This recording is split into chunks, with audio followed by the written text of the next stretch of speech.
Tuula tusome olunaku olwaleero mu ngeri y'enjawulo tugenda kutunuulira obulamu bw'omu ku bawandiisi abakyasinze munda mu ggwanga Uganda naddala ku ludda lwaffe olw'olulimi Oluganda. Dr. Michael Bazzebulala Nsimbi MBE yazaalibwa mu mwezi gw'okusatu ng'ennaku z'omwezi 10 1910 n'ava mu bulamu bw'ensi eno nga 5 ogwokusatu 1994. Ono nno abasinga bamwogerako nti ye taata w'olulimi Oluganda naddala literature era ye mutandisi w'olulimi Oluganda, obuwangwa ate n'ebiwandiike byonna ebikwatagana n'olulimi Oluganda. Yazaalibwa Masaka era yasomera ku St. Henry's College Kitovu n'asomerako ne ku St. Mary's College Kisubi. Eyo nno gye yava ne yeegatta ku Makerere University gye yafunira diguli ey'obusomesa. Mu mwaka gwa 1940 Dr. Nsimbi yafulumya akatabo akaalimu ennono z'Abaganda era n'agenda mu maaso n'okuba nga akasaasaanya nga kalimu ate ebyafaayo mpozzi n'okulambika ebyali bisingako awo. Mu myaka gy'ana Dr. Nsimbi yatandikawo ennono z'Abaganda era n'awandiika obutabo obwali bukwata ku nnono ensibuko ate n'ebyafaayo ne butandika okutambula.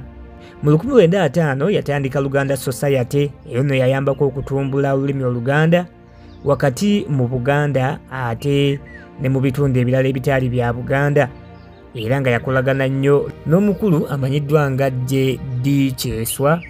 Ono nno y'omu ku bamuyambako mu kukuba ate n'okufulumya textbooks ezaalimu koosi y'olulimi Oluganda olwasomesebwanga mu masomero.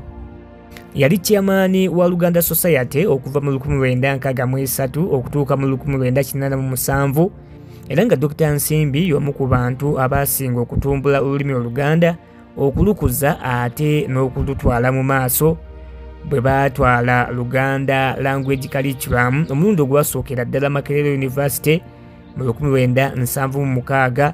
University yokka Uganda gye yalina ebiseera ebyo ne lutandika okusomesebwa mu Makerere University ng'era yali ne Dr. Livingstone Walusimbi n'abalala abamukwasizaako. Ekyava mu ekyo kwali kutandikawo high school curriculum.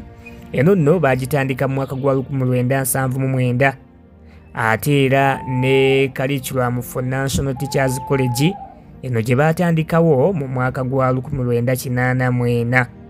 Akola obulungi asiimibwa nabwe kityo mu mwaka gwa 1989 Dr. MB Nsimbi bamuwa awaadi eya honorary doctoral degree.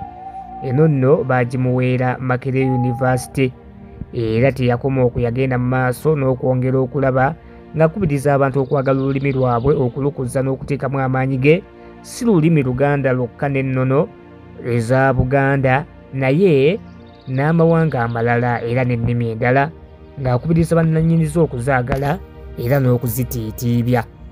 Ye yawandiika akatabo ennono z'Abaganda, The Origins of Baganda, akatabo olulimi Oluganda.